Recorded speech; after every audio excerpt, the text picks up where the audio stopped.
Andrew Nembhard has been one of the bigger breakout players of the playoffs so far, and in the absence of Tyrese Haliburton, he was able to drop 32 points against the Boston Celtics in Game 3. It's funny because if you look at what Andrew Nembhard was doing during the regular season, you're going to look at his box score numbers and probably be a little bit underwhelmed. They were pretty pedestrian numbers, especially for a second-year player who was playing next to Tyrese Haliburton, playing next to Pascal Siakam. But if you look at what he's been doing in the playoffs, those numbers have risen significantly, and he's having some games that are starting to make a lot of people question if the Pacers might have another star caliber guard on their hands. There is a ton to like about what Andrew Nembhard is capable of as a complementary piece, but I think he's shown a ton of on-ball juice as a scorer, as a self-creator, as a playmaker. One of the more eye-catching aspects of his game has been the creation that he's been doing in the mid-range. Something that Andrew Nembhard does really, really well is the fact that he's such a good spot-up three-point shooter means that he demands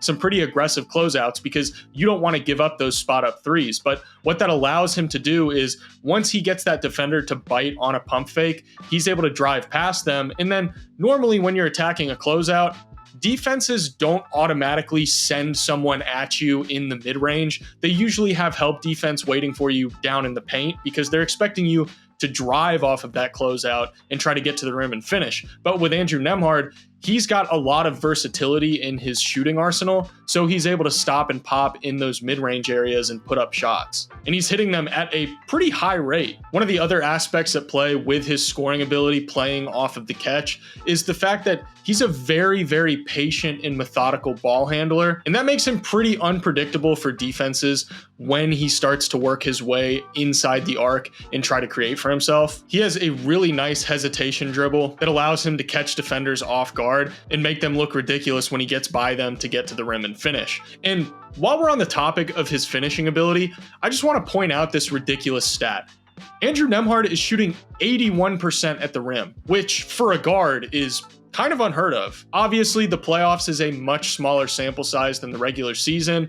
There's other factors at play, like the fact that Indiana's offense puts him in a lot of positions to succeed where they're going to pull paint defenders away from being able to help. And that allows Nembhard to get a lot of pretty much wide open looks at the rim. But still, 71% is impressive regardless of the looks that you're getting. And then what helps him even further than just this ability to finish at the rim is when defenses start to send that help because they're worried about him being able to finish at the rim, Indiana usually has a dump off option waiting for him down there in the paint so that when defenses start to send that extra help to prevent him from finishing at the rim, he's able to make those dump off passes to set guys up for some really easy looks at the rim. Another thing that I really like about Nembhard's scoring ability is there's not a lot of wasted movement. There's not a ton of wasted energy. He's very methodical breaking down guys off the dribble. And if you watch him create for himself, it's just really simple stuff like using that off arm to bump guys off of his spot so that he can get these little step back mid-range jumpers around the elbows. Those have kind of been his bread and butter throughout the playoffs. On-ball defenders have a really tough time speeding him up and making him rush because he does have a good amount of counters that he can use. I've touched a little bit on the passing that he's capable of, stuff like driving off of a closeout, baiting defenders to step up on him, which opens up those dump off passes to guys waiting in the paint. But there's a lot more to his overall playmaking ability than just that. And we've gotten to see a lot of it with Tyrese Haliburton out of the lineup with an injury. Something that Nembhard does a really great job of is developing advantages. So it's one thing when somebody else on the team creates an advantage, but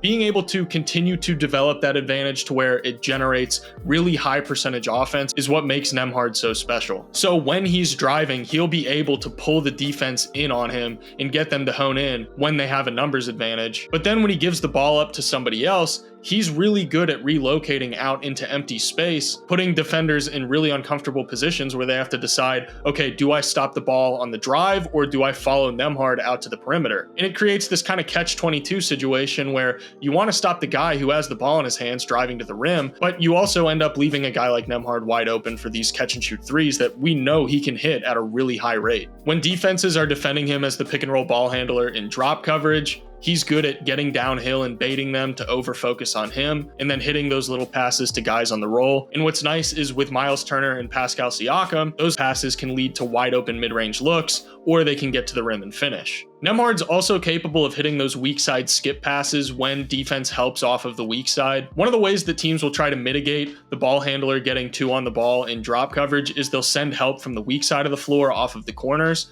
But Nembhard's capable of making those weak side skip passes, which just makes him really, really difficult to defend. You don't need him to have the ball in his hands to be able to get the benefits of what he's capable of. We can really see it when they run these zoom actions, which is just an off-ball screen followed by a handoff. In this particular situation, they're going to have Nembhard coming off of this pin down screen by Haliburton, and then Nembhard's going to get the handoff and then drive, and he is able to bait the defense off of that drive and open up the dump off for the finish. But shortly after, we're going to see them run a similar zoom action, but instead of Nembhard being the guy coming off of that pin down screen, he's going to be the guy setting that pin down screen, allowing Haliburton to come off, and then pay attention to Nembhard, who's just going to pop right out. He's going to get a wide open spot up 3. So he can create and play make for you with the ball in his hands, or he can just be a complementary piece of an action where he's popping out and getting an easy shot. And this kind of role versatility is really important, especially playing alongside a guy like Tyrese Haliburton, who's going to have the ball in his hands a lot of the time. If you go back and look at De'Aaron Fox and Tyrese Haliburton playing together back in Sacramento, one of the critiques is that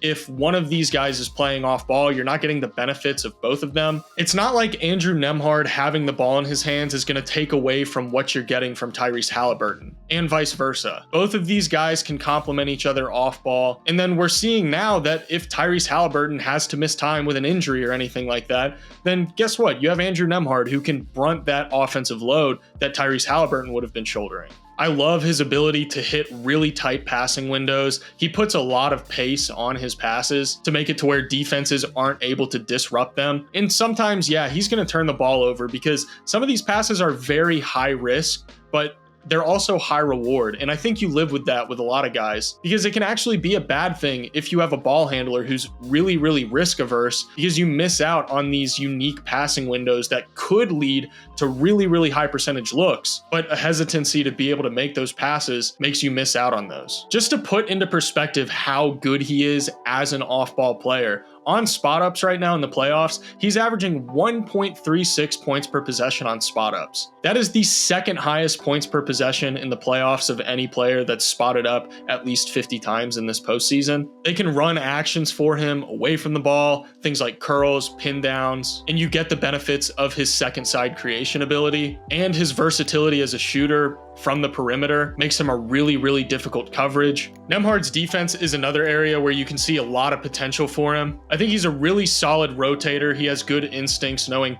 where he needs to be and how quickly he needs to get there. Occasionally he will bite on a pump fake and get sent off of his feet, but that's pretty normal stuff that you'd expect from a guy his age with his experience. He's had some really tough matchups in this series, having to spend a lot of time defending Jason Tatum, which of course isn't an easy task for anybody. But even the shots that you see guys making over top of him, you live with, because he'll play just about as good of defense as you can possibly ask for. But the saying goes, good defense, better offense sometimes. I think he's going to need to put on a little bit more muscle. He's still definitely on the slighter side, but he's hanging with some really good shot creators, and a little bit of extra strength is going to do wonders for him. And I already think he's doing a really good job so far. I really think we've only scratched the surface of everything that Nembhard is capable of, or is going to be capable of. A lot of this stuff was apparent if you watched him in college. I think the Pacers should and probably will do everything in their power to keep Nembhard around for as long as they possibly can. But seeing what we're seeing now, it makes me wonder if other teams aren't going to look at that and say, wow, he could be really, really good in a lead role. Like, this isn't just a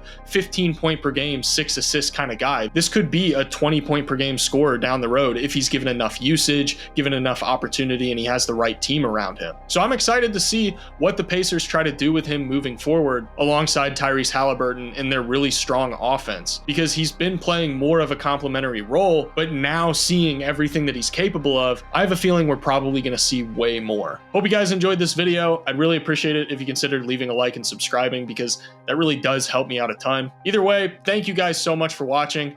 I'll see you in the next one.